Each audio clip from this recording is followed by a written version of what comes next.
Bonjour à tous et bienvenue dans cette nouvelle émission du Money Time. Ça y est, on se retrouve enfin en plateau après avoir fait quelques émissions en visio. Donc déjà pour m'accompagner, j'ai Corentin, Joris et Axel. Jordan. Salut Jordan. Salut les gars. Aujourd'hui on va parler OL parce que ce mardi, Lyon s'est qualifié en finale de Coupe de France face à Valenciennes. Score final 3-0 dans un stade en fusion. Alors aujourd'hui on va revenir sur ce match avant tout et on va également essayer de se projeter sur cette finale. Évidemment, je sais que Coco l'attend, on va faire un petit jeu à la fin, bien sûr, histoire de départager qui sera le meilleur à la fin de cette émission.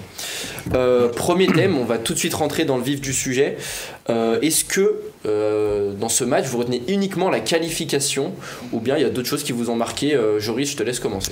Moi je pense que dans ce match principalement il faut retenir cette qualification parce qu'on joue déjà contre une équipe qui peine à se maintenir en Ligue 2 et qui va probablement descendre en National, et je trouve que par exemple déjà sur la première mi-temps on n'a pas montré le jeu qu'on devrait montrer face à une équipe comme Valenciennes. Beaucoup de manque de lucidité sur les derniers gestes, encore une fois comme contre Reims le week-end dernier, donc voilà, c'est pas un grand Lyon qu'on a vu hier soir, mais voilà, la qualification elle est là, c'est ce qu'on attendait de ce match, donc à retenir que la qualification. Parce qu'on rappelle que les 3 buts de Lyon interviennent en deuxième mi-temps, c'est ça. 0 but en première, il y a même eu un but refusé pour Valenciennes, bon, sur une faute qui clairement existe. Toi Coco, est-ce que tu retiens que cette qualification ou pas? Non, pas du tout. Non, il y a d'autres choses. Il y a d'autres choses parce que forcément quand tu te qualifies en finale tu te projettes forcément sur la finale. Moi ce que je retiens c'est qu'avec une telle prestation en première période où tu peux pas rivaliser contre Paris, en finale ça serait impossible. Franchement, non, on peut pas retenir que la qualification, même si forcément tout le monde va dire oui, c'est bon, on est qualifié, ça sera peut-être un autre état d'esprit en finale. Je suis désolé, il y a encore pas mal de lacunes. Forcément, cet OL-là, on se rappelle qu'il y a 3 mois, était en train de jouer le maintien. Donc c'est déjà historique d'être en finale cette saison. Mais non, il y a eu trop d'approximations, il y a eu un manque de finition donc toi, énorme. Tu retiens pas que la qualification, mais tu retiens surtout aussi des points noirs quand même. Ah oui, Okay. oui, bien sûr, parce qu'il faut, comme Joris l'a dit en fait, Joris a bien démarré. Moi j'avais les mêmes arguments, c'est-à-dire que tu joues quand même contre un club qui va être en national. C'est ça. Et en première période, il faut pas oublier que Valenciennes a ouvert le score malgré que ce soit annulé. Valenciennes a quand même Lyon aurait pu l'ouvrir également. Lyon aurait pu l'ouvrir également. Lyon aurait dû ouvrir le score. Oui, c'est ça. Ils auraient dû ouvrir le score en première période. Ils l'ont pas fait. Enfin, la première période, je suis désolé, elle est vraiment pas réussie de la part des Lyonnais. La seconde, elle est forcément réussie, mais parce que Valenciennes a pris un coup derrière la tête. Mais quand c'est Valenciennes, comme souvent en Coupe de France, généralement les grosses équipes en deuxième mi-temps prennent le pas sur avec l'expérience, forcément. Avec l'expérience et surtout une préparation physique qui est peut-être un peu mieux. Ah, c'est ça. Toi, Axel, comment t'as jugé cette performance de l'OL? Bah moi je trouve que vous êtes un chouille dur. Après c'est vrai que la première mi-temps de Valenciennes en termes défensifs elle était bonne. Ils ont bien bloqué les offensives lyonnaises qui n'étaient pas forcément toutes bonnes d'ailleurs. Il y a eu quelques situations litigieuses dans la surface de réparation de Valenciennes avec une situation notamment sur Ernest Nuama qui est débattable. Moi je retiens aussi quelques bonnes choses positives. Il y a des individualités qui commencent à prendre confiance, comme Saïd Benrahma, qui pour moi a fait vraiment un match correct, voire très correct.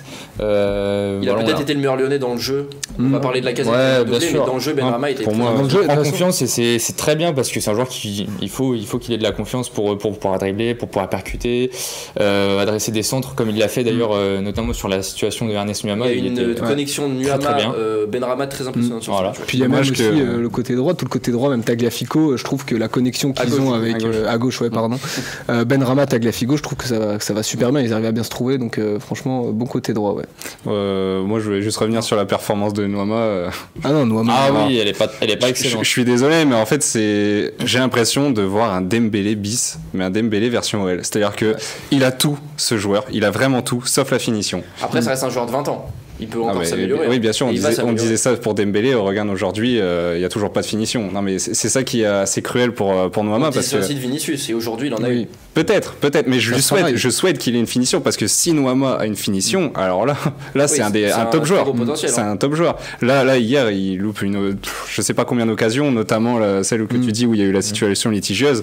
Il est seul devant le but, il place sa tête en plein milieu de. Après, dans tous les cas, il y a une situation où il est hors jeu sur l'arrêt du gardien. Oui, où il frappe à côté. Après, l'arrêt du gardien Et la troisième qui est très impressionnante, c'est Benrahma qui arrive côté gauche, qui centre en retrait.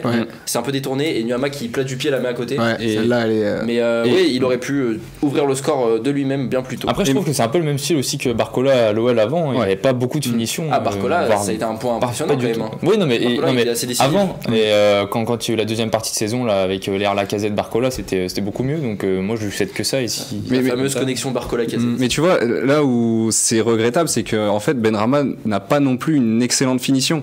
Et t'as l'impression qu'en fait tout repose sur Lacazette à l'OL pour marquer. C'est-à-dire que devant t'as Nuama et Benrahma qui ont vraiment le même profil. Benrahma il en a aussi manqué des occasions. Juste après celle de Nuama, il frappe du tir sur le gardien, une frappe de poussin. Enfin non, à ce niveau-là, franchement, c'est pas possible. Donc c'est ça qui est problématique à l'OL et c'est pour ça que je dis qu'on peut pas retenir que la qualif parce qu'en finale, il va pas falloir manquer ce genre d'occasion. On n'aura pas deux comme ça. Après peut-être que dans le jeu, Benrahma, je trouve que surtout sur ce match, il avait plus le rôle de celui qui faisait le jeu et qui après mettait dans le truc, donc c'est plus sur ce match là Nuama qui est à pointer, même si tu dis sur Benrahma, mais après Benrahma, mis à part sa finition, techniquement sur le match c'est lui qui a un peu tout fait. Non mais Benrahma pour moi il a été c'était le meilleur joueur du match en tout cas. Pour la finale, je pense qu'on devrait retrouver Nuama Benrahma. Par contre, je pense qu'on va peut-être pas retrouver Madame Stéphanie Frappard. La transition est toute faite. L'arbitrage a été plus que critiqué. La chaîne L'équipe, même le journal L'équipe lui a donné la note de 1 sur 10 au terme de cette rencontre, donc ce qui est clairement la pire note possible. Ils appellent ça un match exécrable. Il y a eu beaucoup d'erreurs d'arbitrage, on va revenir dessus, mais avant ça, je vous propose d'écouter Ahmed Kantari, l'entraîneur du Valenciennes FC, qui après la rencontre en conférence de presse avait des choses à dire. Nous on marque un but, il y a pas faute, voilà, clairement, il faut dire ce qu'il en est. Eux ils marquent un but, sur un penalty, alors que c'est Lacazette qui vient s'empaler sur mon défenseur. Voilà, je vais pas taper sur l'arbitrage, chacun se fera sa propre opinion et voilà, chacun prendra ses responsabilités. Mais forcément, quand on voit la première mi-temps qu'on a faite, on se dit que ce fait de jeu, ça a quand même joué, ça a pesé beaucoup dans la balance. Pour remettre un peu d'objectivité, il est vrai que côté Valenciennes, il y a eu des décisions très litigieuses, mais côté OL aussi, certaines peuvent être discutées. Quelles sont vos réactions, Corentin ? Honteux. Le match de Frappard, je l'ai trouvé honteux, mais comme d'habitude, qui est surpris autour de cette table Il y a des actions spécialement qui te ressortent là moi, rien que le but refusé pour Valenciennes, en fait, j'ai un peu de mal quand même. Je me dis, sur certains ralentis, je me dis, ok, ça siffle. Sur d'autres, je me dis, c'est quand même dur, sachant que juste avant, t'as Mata qui découpe un joueur de Valenciennes. Alors, je sais pas c'est lequel, mais je crois que c'est le latéral gauche, qui délivre la passe justement pour Knockaert, et il se fait découper par Mata, pas d'avantage. Et derrière, justement, il y a l'avantage. Si elle laisse l'avantage, l'avantage. Le joueur de Valenciennes fait une faute. Après, c'est ça. Et c'est ça qui a été assez bizarre aussi. Je comprends pas. Après, O'Brien est clairement balayé et clairement touché. Ah oui. Par derrière. Mais c'est discutable. Pareil, ça c'est discutable aussi parce qu'il vient sur le joueur, donc on pourrait croire que c'est lui qui essaye de provoquer la faute. Il regarde même pas le ballon. Il joue intelligemment, soit il se met dans sa course et après. C'est l'interprétation d'arbitrage qui peut être 50-50. Bon là, en l'occurrence, je pense que c'était plus un 90-10 pour Valenciennes. Il aurait dû avoir but. Voilà, il y a d'autres situations pour vous. Est-ce que le penalty de Lacazette, il y a penalty? Non, il y a pas de penalty. Surtout si t'annules le but là. Si on se met à siffler des fautes comme ça dans la surface de réparation, les trois actions qui ressortent, c'est le premier sur Nuama qui n'est pas sifflé, le deuxième but, le premier but pour Valenciennes qui est refusé, et le troisième penalty pour Lyon qui lui par contre est sifflé. Mais le problème avec Frappard hier, c'est qu'elle a pas du tout tenu son match et la pression des 65 000 supporters qu'il y avait dans le stade. Alors un peu moins. 56. Mais oui, elle s'est fait manger déjà sur la première action de Nuama en fait où il y a beaucoup plus de discussions pour le penalty que sur Lacazette. En fait, elle s'est dit que sur la faute de Lacazette, elle était obligée de mettre un penalty parce que déjà les supporters réclamaient ça depuis le début de la première mi-temps. Sur Nuama, par contre, il y a penalty. Oui. Et donc elle essaie d'y rendre, mais le truc c'est que elle a pas tenu son match. Elle s'est fait manger. Ce qui est quand même étrange, c'est qu'elle va pas voir la VAR pour Nuama, elle va voir la VAR pour le but de Valenciennes qu'elle n'accorde pas. Elle va voir la VAR aussi pour Lacazette et qu'elle accorde. Donc quand même. Normalement, quand ils vont voir la VAR, c'est souvent pour inverser la décision. Ouais, là, je pense que tout le monde devant sa télé s'est dit, ou au stade s'est dit, elle va siffler simulation. Ah oui, mais clairement. Mais c'est pour ça que c'est encore plus étrange de leur prendre cette décision. Bon, on va écouter quelques mots du tacticien lyonnais Pierre Sage, le fameux, sur cet arbitrage. si le penalty n'avait pas été sifflé et si on avait été éliminé ce soir, j'aurais eu la même position parce que j'ai un grand respect pour l'arbitrage. Honnêtement, c'est pas facile. J'ai discuté un petit peu avec eux à la mi-temps. J'aurais dit, vous prenez des décisions courageuses, vous les assumez, et voilà, sans eux, le football n'existerait pas, les matchs ne pourraient pas avoir lieu. J'arbitre toute la semaine les jeux, je peux vous assurer qu'ils n'ont pas un rôle facile parce que les joueurs sont souvent sur notre dos. Voilà la réaction du coach lyonnais, un discours, on va dire, normal. Il va pas cracher sur l'arbitrage après avoir obtenu un penalty. Oui, en fait, c'est ça. Non, mais après, Pierre Sage, c'est pas le genre de la maison à critiquer l'arbitrage, même quand il y a eu des situations litigieuses pour les adversaires pour Lyon, pardon. Il a jamais critiqué l'arbitrage. Je me souviens, je crois que c'était contre Le Havre où il y avait pas mal de situations litigieuses. Il a pas critiqué. Là, oui, bon, c'est classe, mais en même temps. La fameuse phrase du sans arbitre il n'y a pas de football, bah oui, mais dans ce cas on juge plus les erreurs, on dit plus rien et on laisse tout faire. Enfin, et dans l'optique où le but de Valenciennes avait été accordé, le match aurait été totalement différent? Non, oui, je pense pas. Oui. Non, sur la deuxième mi-temps, dans tous les cas, Lyon était au-dessus dans tous les domaines. Donc certes, ils auraient ouvert le score, mais quand tu vois le caractère maintenant de Lyon, comme quand ils sont revenus au score contre Reims ce week-end, ils seraient remontés. Que ce soit avant le but de Valenciennes ou après, dans tous les cas, il y aurait eu un bus. Parce qu'avant le but de Valenciennes, il y avait déjà tout le monde derrière. Côté Valenciennes, ce qui est normal. Non, mais ça aurait forcément changé. Enfin, tu t'es mené à 0 dans une demi de Coupe de France, ça aurait forcément changé. Mais ça n'aurait pas changé la fin du match. La qualif, non, je pense pas, non. Bon, pour revenir un peu plus en détail sur ce match et aborder des points un peu plus tactiques, je propose qu'on accueille Louis pour la palette tactique de Louis. Donc déjà, bienvenue à toi Louis, tu vas nous présenter ta nouvelle chronique, la palette tactique. Tu vas revenir sur cette rencontre de OL Valenciennes de mardi soir pour essayer de décrypter un petit peu le jeu lyonnais, le jeu valenciennois, tout ce qui s'est passé durant cette rencontre. Donc tu as quelques images à nous soumettre, je te laisse démarrer. Merci, on va essayer de revoir un peu moi les actions qui m'ont plu et je vais essayer de vous donner des éléments de réponse par rapport à ce que vous avez dit juste avant. Donc là, première action, on est en tout début de match. On voit très bien que Cacré va très vite jouer sur Noama, qui est très excentré. On le voit d'habitude, il est toujours dans cette zone. Là, il va très vite s'excentrer. Il va passer la balle et il va tout de suite aller sur la zone libre qui est là. Donc en fait, ça, on appelle ça un toko imeboy. Dans le relationnisme, c'est vraiment quelque chose d'important, on va dire. Ça montre déjà que Cacré a une intelligence de jeu. Bon, je vous apprends rien, mais qui est quand même intéressante. Je voulais surveiller Mangala. Donc Mangala, il va être très important ensuite, juste après. Exactement. Mangala, alors Cacré va faire la passe à Lacazette et Lacazette, avec son jeu de pivot qui est très caractéristique à son jeu, va la remettre à Mangala qui va être le troisième homme. Il va être l'homme libre qui va être face au jeu et il va tout de suite, exactement, il va tout de suite la remettre sur Tagliafico. Et en fait, on est passé très rapidement du côté droit au côté gauche et ça, le bloc valenciennois, ça le met un peu, ça le met rapidement. Pas à mal, mais ça le déséquilibre un peu. Puis surtout, à droite, on voit... Exactement. En fait, c'est la largeur qui a aidé les Lyonnais surtout à gagner parce que le bloc est très, très resserré. Si on regarde ici, les Lyonnais sont complètement cadenassés au milieu, mais pas au niveau de Noama. Et c'est l'action où il va juste après mettre son coup de tête. Et vous en avez parlé. Très bel arrêt du gardien. Exactement, très bel arrêt de Tom Loucher. Ensuite... Je reviens encore sur ce que j'ai dit. Noama, cette fois, qui a une position en tant que milieu. Alors là, vraiment, il s'excentre, il laisse tout son couloir sur Mata. Et comme je vous ai dit, surveillez Mangala. Mangala, j'adore son positionnement parce qu'il va venir complètement fixer la défense. Linguet et le défenseur juste ici, Kufo, si je dis pas de bêtises, vont tout simplement être sur Mangala. Et c'est qui? Tout en haut à gauche qui va être libre, c'est Benrahma. Noama, du coup, qui récupère le ballon et qui, du coup, va voir ça. Et en fait, ici, on voit que face à 3 Lyonnais, il y a 7 Valenciennois qui sont autour de lui. Benrahma est tout seul en haut à gauche et il a toute la zone pour lui. Donc encore une fois, la largeur et l'espace lyonnais va permettre de créer une belle action. Et du coup, on voit que Linguet totalement dépassé parce que ça ne suit pas en fait. Le milieu droit ne suit pas du tout. Benrahma va être tout seul. Puis il est servi par une très belle passe de Nuama. C'est ça exactement. Mais malheureusement, sa frappe n'est pas bonne. On peut se douter que son orientation du corps, du fait qu'il frappe vers la balle et non vers le but, ça lui a empêché de faire une bonne frappe. Donc là on revoit, ici je vous remets, là on voit que Linguet, Kufo sont sur Mangala qui a fait un super appel, Lacazette est avec le numéro 15, 3 joueurs valenciennois sont sur Nuama et il n'y a personne de l'autre côté. Mangala, pour revenir sur lui, il a une faculté à jouer sans ballon aussi qui est très impressionnante. Et là, on le voit direct sur l'action parce qu'il libère des espaces pour ses coéquipiers, très impressionnant. Exactement, il a joué un super rôle le Belge. J'avoue que j'étais un peu surpris de le voir sortir en tout premier, si je dis pas de bêtises. Donc là, on revoit que les Lyonnais sont encore très hauts et ils fixent encore la défense centrale. Je crois que c'est vraiment une des composantes de cette première mi-temps, c'est vraiment la fixation.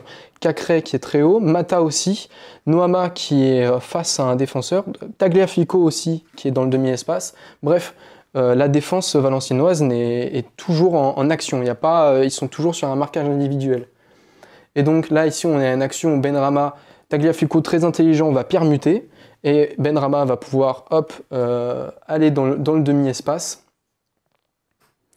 Et ici, alors ce que je trouve dommage, c'est que Benrahma, du coup, il va être en 3 contre 1, il va réussir à sortir le ballon sur Tagliafico. Noama Lacazette cadre les 2 porteurs. Et là, on voit que le numéro 6... Il y a un espace qui est bien créé. Là. Exactement. Numéro 6, il n'est pas du tout concentré sur Cacré. Et Cacré, je trouve c'est dommage. Il n'a pas eu, malheureusement, la lucidité d'aller chercher cet espace. Ça aurait été parfait. Tagliafico lui glisse. Après, avec Dessy, on refait le monde.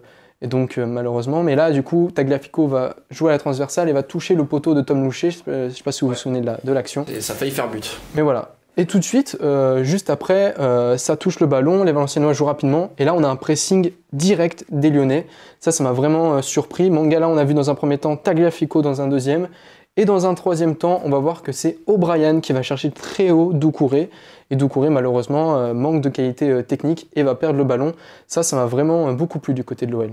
Ensuite, pareil, je vais revenir encore sur le mouvement de Nuama qui va revenir encore dans un espace libre, surveiller encore Mangala et Lacazette. Moi j'adore Lacazette quand il fait ça, quand il prend son défenseur, il sait où il est, il n'a pas besoin de le regarder, il sait avec ses mains, c'est très important pour un attaquant d'utiliser ses mains, ses bras, il les utilise très bien et il va permettre, et aussi il se baisse un petit peu, son centre de gravité est un tout petit peu baissé, il se fait exprès, il est déjà prêt à recevoir une passe de Cacré, mais il ne va pas la recevoir, c'est Nuama qui va la recevoir. Et donc là ici, on a encore un paquet de Valenciennois qui vont venir cadenasser, compresser les Lyonnais. Et on voit Mangala qui va bouffer l'espace tout de suite. Exactement. En plus, avec la qualité technique des Lyonnais, en fait, on n'a pas ressenti ce pressing et ce cadenassage des Valenciennois. Mangala va encore venir fixer la défense, va encore venir s'engouffrer. Et du coup, Linguet est venu sur Mangala et ça laisse encore de l'espace libre à Benrahma qui va venir provoquer. Ça va pas vraiment marcher parce qu'on voit très vite que les Valenciennois viennent. Et là encore, merci. Je pose votre regard ici. On voit que Cacré, Lacazette, ils monopolisent 3 joueurs à eux deux. Pour libérer la passe en retrait. Exactement. Et c'est qui va recevoir la passe en retrait? C'est Nuama. Encore on en parlait tout à l'heure, mais une connexion Benrahma-Nuama qui était magnifique durant ce match. Il y avait vraiment une liberté de mouvement que j'ai énormément aimé. Et en attaque, la première mi-temps, moi, c'est... En fait, on a vraiment vu une très bonne attaque lyonnaise et une très bonne défense valenciennoise. Alors là, Benrahma a un peu de chance parce que c'est contré, mais logiquement, il aurait dû peut-être la remettre juste derrière Nuama. Et Nuama, du coup, qui va être en position de frappe et qui va louper de vraiment pas loin. Ici, je voulais juste vous montrer encore une attaque du côté pour encore appuyer un peu plus sur le point faible de Valenciennes qui a été les couloirs. Là, on voit que Linguet, normalement défenseur central, n'est pas du tout à son positionnement. Vraiment, on a 4 défenseurs centraux qui sont dans un box juste ici. Là, on fait un gros saut dans le temps. On est dans la seconde mi-temps et moi je voulais juste souligner le travail de Lacazette qui va tout de suite venir... c'est juste avant le penalty. Exactement, qui va venir chercher le ballon et on va en discuter justement de son positionnement sur sa course pour le penalty. Donc il va prendre le ballon, c'est Benrahma qui va récupérer sur l'interception. Il va très bien s'orienter. Ils vont tous les deux se projeter. Et là, on voit déjà que les courses sont un peu différentes. On voit que Lacazette part un peu plus ici. Et le défenseur, il fait comme ça. Au bout d'un moment, ça va se croiser. Et là, je vous l'ai remis ici. Son contrôle, son pied va vers le but. Le défenseur, lui, va, sa course pareil. Et au niveau de la surface, ils vont en fait tout simplement se croiser. Et Lacazette va prendre le dessus. Il a juste à pousser le ballon. Et puis s'il est touché derrière, c'est péno. Et ça a été le cas. Voilà. En fait, c'est vrai qu'en soi, l'action est litigieuse. Mais la science du déplacement de Lacazette... quand même incroyable et je voulais le souligner parce que c'est pas anodin, c'est pas juste Lacazette qui a eu de la chance, qui s'est fait pousser, non, c'est lui qui a provoqué. Parce que peut-être s'il pousse pas le ballon dans cette direction et s'il le pousse tout droit. Ah bah non, là, justement le défenseur a le temps de revenir, a le temps de le cadrer et Lacazette au contraire se déporte un peu plus sur le côté et du coup a moins de chances de marquer. Là ici, pareil, je voulais reparler du pressing lyonnais. On voit que pressing individuel. Donc là, il y a Tolisso à ce moment-là qui avait remplacé. Et il a remplacé Mangala, si je dis pas de bêtises. Et j'ai beaucoup aimé l'animation aussi parce qu'on est passé en 4-2-3-1. Moi, le 4-2-3-1, c'est une compo que j'aime beaucoup.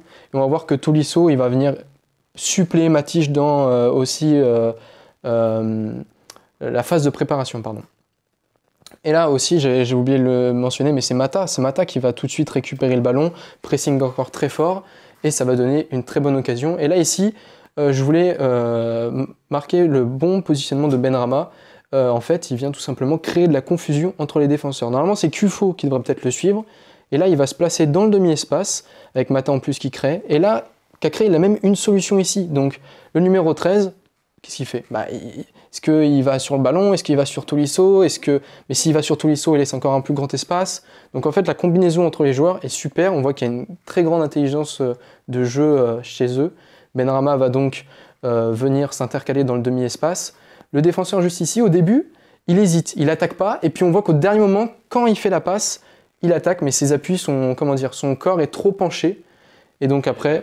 Lacazette qui arrive à se détacher du défenseur pour revenir en retrait et contrôler. Encore l'utilisation du bras, avec aussi l'utilisation de son pied d'appui gauche qui lui permet de protéger le ballon. Et ça, j'ai trouvé ça génial et il marque. Et ça, c'est un but à la Lacazette que j'adore personnellement. Là, ici, je voulais encore marquer le pressing. Tout le monde est pressé, surtout ici, ça se voit encore plus. Et là, juste après l'image, on va voir que le pressing et l'agression lyonnaise vont payer. Parce que c'est Tagliafico qui la récupère. Voilà, hop, et il va lancer juste après, du coup, avec son tacle. Ouais, un tacle magnifique, qui clairement fait tout le but, j'ai l'impression. Exactement. Il va lancer Benrahma. Et c'est aussi Cherki qui voit très bien le jeu. Il va tout de suite aller dans le demi-espace. Le demi-espace qui est très important sur un centre. Le demi-espace, c'est bien plus dangereux que si on est vraiment sur le côté ici. Voilà, ou là-bas, par exemple. Quand on est ici, on a plus de chances de convertir un centre que là-bas. Et du coup, quand Cherki reçoit le ballon, moi j'ai regardé Orban. Orban, il voit tout de suite qu'ici, il n'y a personne. Personne pour le gêner dans cette zone. Et lui, du coup, l'autre défenseur valenciennois, quadrille le premier poteau, mais il n'y a personne pour le deuxième. Orban va s'engouffrer. Et du coup, et puis Cherki qui est très connu, on va dire, pour ses dribbles, mais je suis pas le seul à le dire, mais sa qualité de passe est pour moi sa première qualité, ou alors celle sur laquelle il devrait vraiment s'appuyer. Et j'ai l'impression depuis quelques temps il l'a compris. Ouais. Et on le voit que ce soit en équipe de France Espoir avec l'OL, délivrer des passes somptueuses. Et je crois qu'en Ligue 1, il est celui qui a le plus délivré de passes clés. Donc ça me choque même pas vu son niveau. Donc merci à toi Louis pour ce point tactique sur ce match. C'est vraiment une chronique très intéressante. Et puis on va passer à la suite. Donc je propose qu'on réaccueille nos chroniqueurs. Bon, vous êtes de retour après les magnifiques compétences de Louis en décryptage. Il est très bon. Et il a été très bon. Ouais. Très intéressant. Maintenant, on va parler d'un sujet un peu plus vaste, plus général, moins précis. Est-ce que pour vous, avec cette qualification en finale pour l'OL, la saison est-elle déjà réussie pour l'OL, tout simplement? Coco, vas-y. Je suis souvent pessimiste, mais là, je pense que je peux dire oui. Oui, clairement, la saison est réussie pour l'OL. Ça veut pas dire qu'il y a Coupe d'Europe.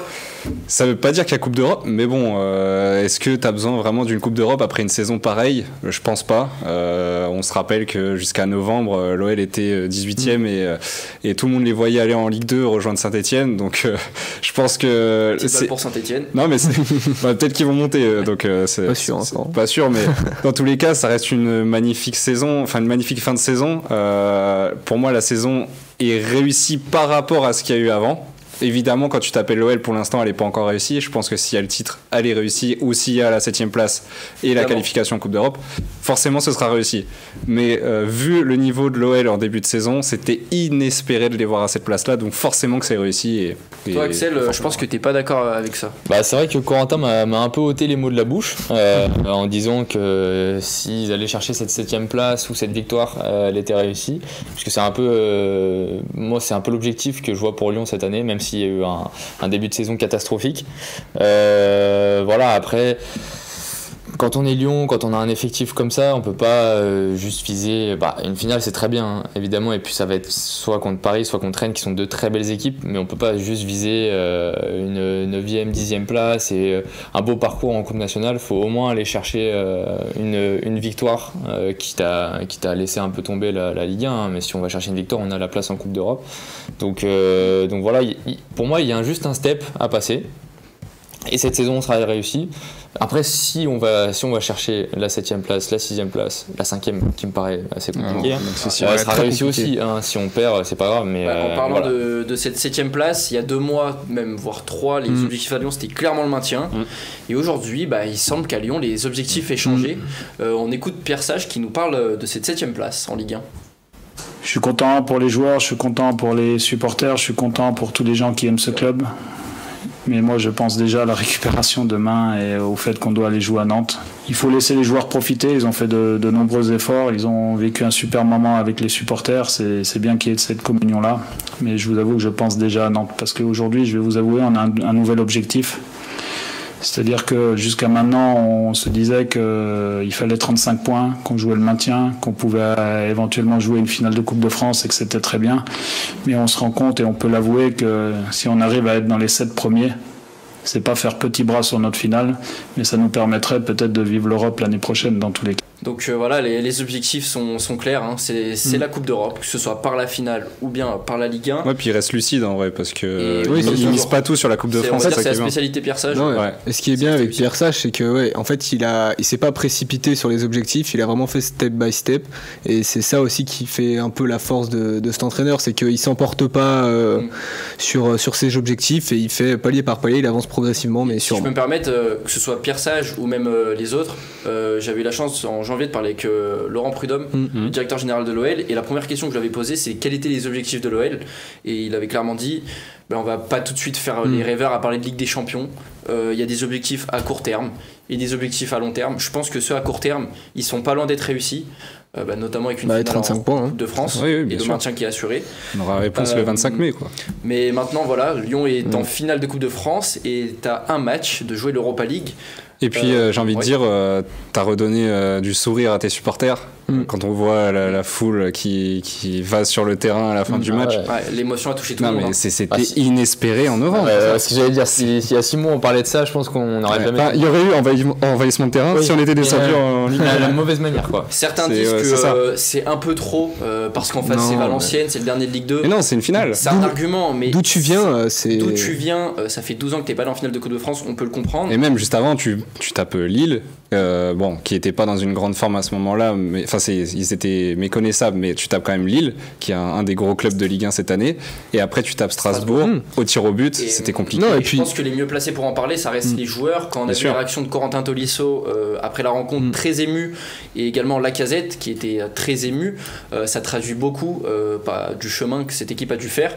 La transition est toute faite. On écoute les mots de Lacazette après la rencontre, pas loin de lâcher quelques larmes. À finition, mais le travail du collectif, de toute l'équipe, du staff aussi, c'est incroyable. L'appui du public aujourd'hui qui a été incroyable, qui a été un vrai 12e homme. Et je suis content parce qu'on mérite, c'était dur cette saison. Donc je suis content. La saison dernière, c'était un vrai regret. Et je me sentais responsable aussi. Donc là, je suis content qu'on peut aller en finale et je suis content pour tout le public et la ville lyonnaise. Attends. C'est après les interviews. Viens. Bon, des images qui donnent le sourire. Il le rappelle, l'année dernière, Lyon avait perdu en demi-finale à Nantes. Dans un match malheureusement là où tout le monde voyait Lyon gagner à la Coupe de France, il n'y avait plus personne. Nantes, c'est Nantes qui avait envahi le terrain, c'était un Nantais. Mais bon voilà, cette fois-ci ça va être pour Lyon, donc vont-ils gagner cette finale? Et c'est la première question qu'on va se poser. Selon vous, est-ce que l'Olympique Lyonnais, a-t-il vraiment une chance face au PSG de Kylian Mbappé et Luis Enrique?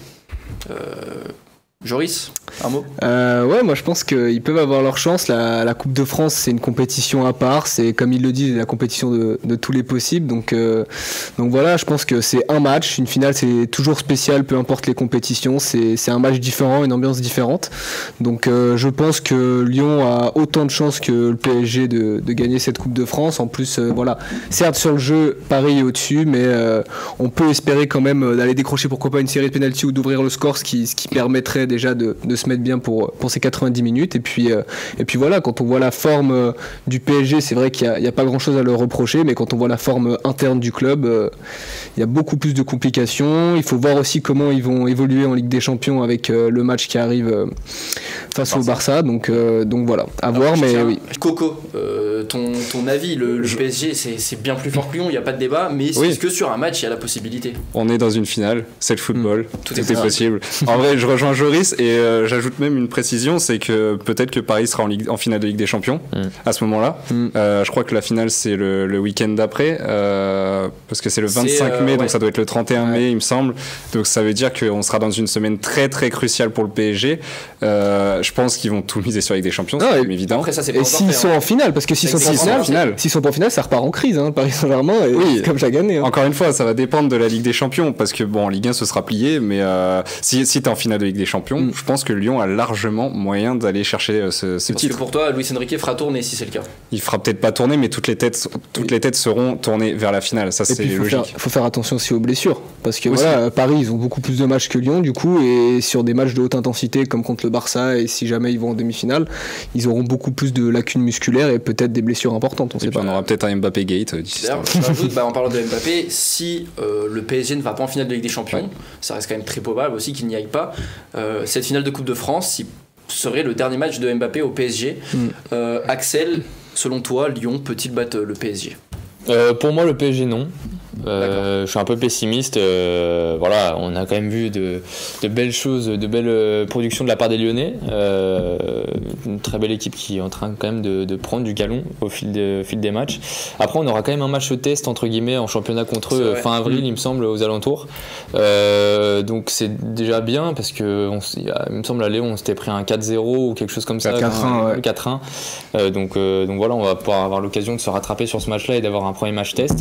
Après, le PSG, ça reste quand même très très fort et comme tu l'as dit, s'il n'y a pas de finale de Ligue des Champions, dernier match d'Mbappé, l'objectif, ça sera d'aller remporter un deuxième trophée en plus de la Ligue 1, parce que je pense que c'est quasiment plié pour la Ligue 1. Ce ne sera pas juste de se contenter de ce trophée-là. Donc il y aura vraiment un gros match et vu comment c'est rodé, vu comment Luis Enrique a formé cette équipe, je pense que ça va être très compliqué.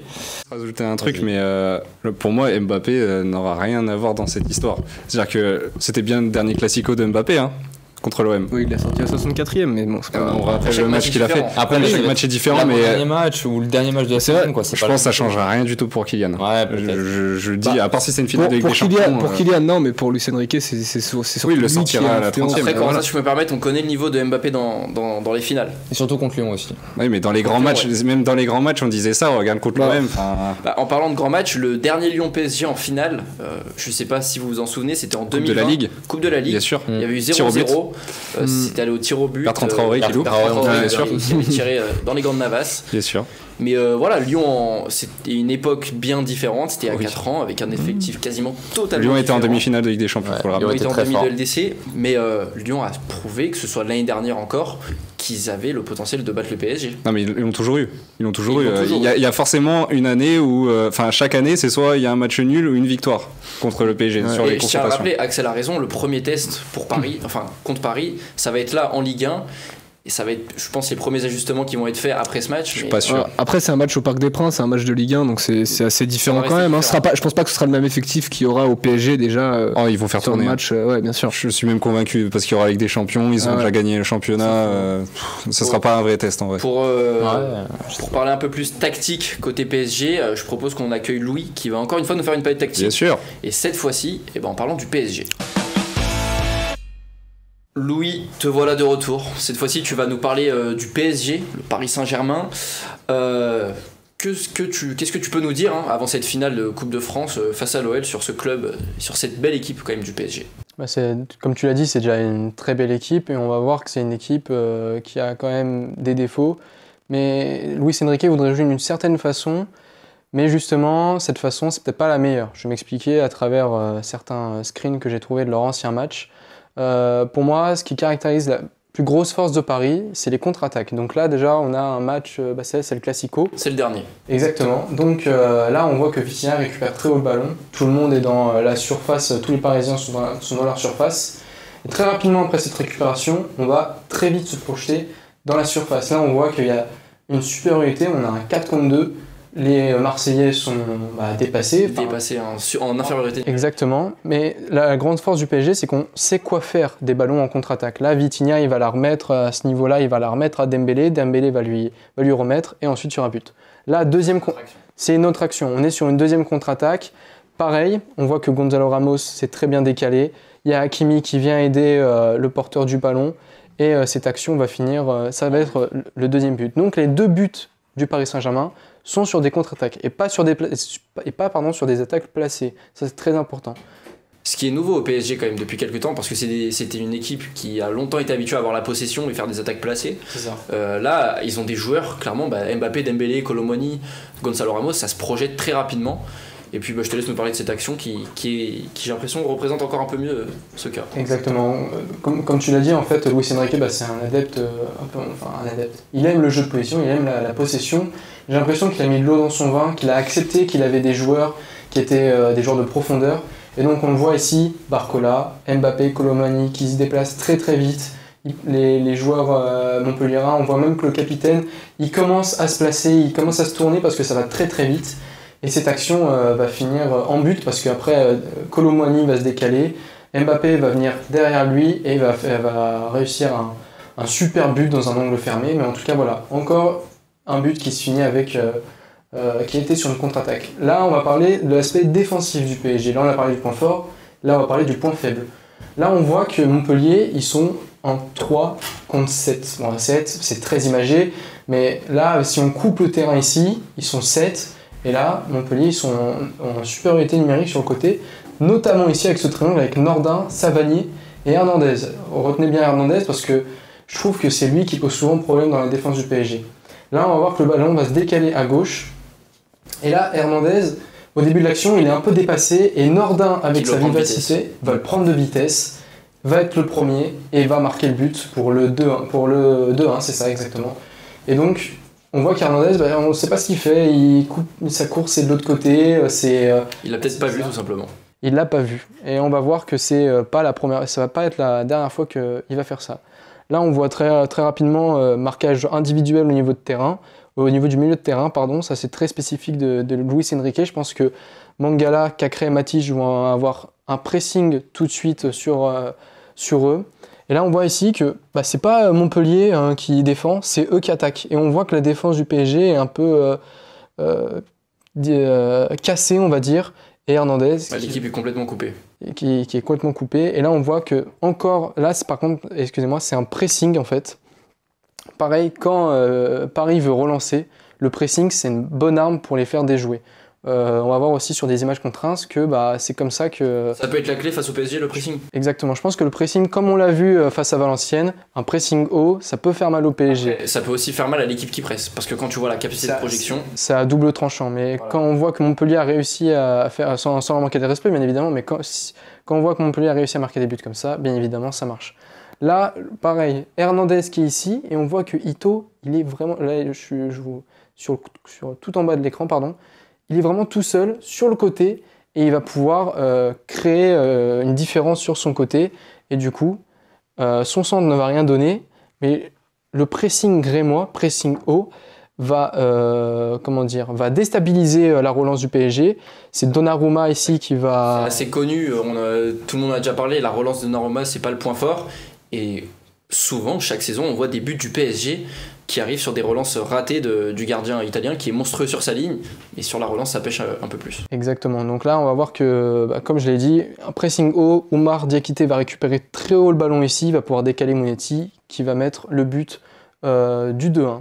Ou du 1-1. Là on va revenir sur un pressing haut, toujours de la part du PSG, exactement, contre Nice.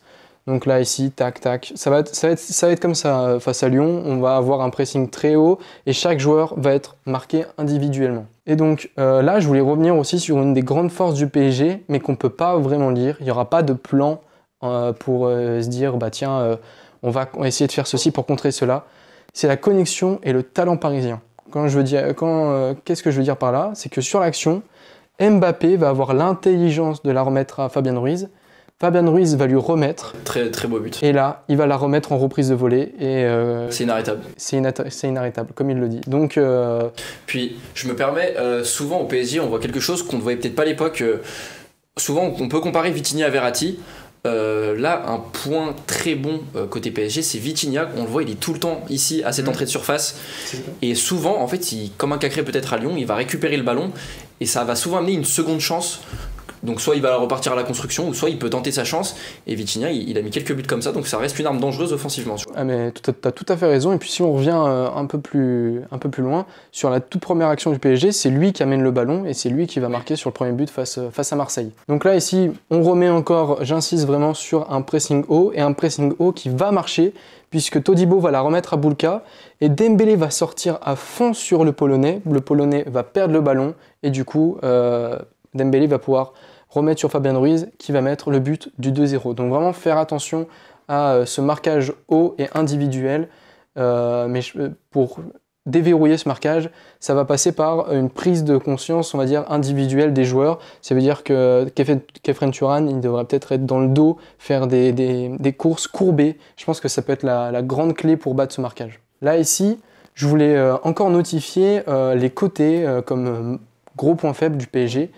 Hernandez qui cette fois est à droite, encore lui, il n'est pas sur sa ligne et c'est pas lui qui défend Boga, c'est Lee et Zaïre Emery. Et d'ailleurs sur ce match, Zaïre Emery et Boga vont énormément souffrir, ils vont se faire dépasser plusieurs fois et c'est sur ce côté où du coup... Et le but niçois qui arrive de ce côté. Exactement, il va arriver de ce côté, on voit que Zaïre Emery est complètement dépassé, Lee aussi, Hernandez fait face à un bulldozer, il peut rien faire, il est dans la surface, s'il le touche penalty, s'il le touche pas, bah malheureusement il le laisse faire, donc c'est très compliqué de défendre.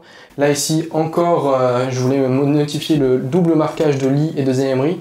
C'est pas Hernandez qui défend, c'est Lee et Zaïre Emery, vraiment. Le PSG c'est nombreux dans sa zone du terrain. Melvin Barr, par un geste superbe, va réussir à d'ailleurs sortir de ce marquage. Et du coup, il va réussir à faire une grosse action, mais malheureusement il ne va pas avoir but. Là, ici, on est encore sur une attaque niçoise. Et j'attire votre regard sur le côté ici. On voit qu'il y a Boga qui est tout seul et qui est pris par Zaïre Emery. Encore. Melvin Barr aussi est tout seul ici. Et on sait que Maitland-Niles, par exemple, aime bien revenir au milieu de terrain. Comme on l'a vu avec Tagliafico, ils sont capables de venir monter. Et je pense que ici, cette zone, ça peut être une vraie zone d'action et de menace pour l'OL. Car en fait, c'est pas pris. Dembélé qui redescend souvent, il n'a pas cet instinct de regarder derrière lui pour prendre son marquage. Donc voilà.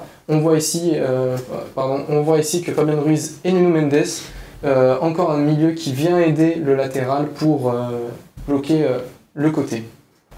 Et là du coup, sur l'action, il va avoir une différence. Boga qui va pouvoir s'engouffrer, Zaïre Emery qui est complètement en retard, Hernandez aussi qui est dans une défense à 2, 3, un peu bis on va dire, et du coup, malheureusement ça fera pas but, mais c'est pareil, une grosse occasion, et là où je voulais en venir, c'est que la largeur sera vraiment la clé pour l'OL.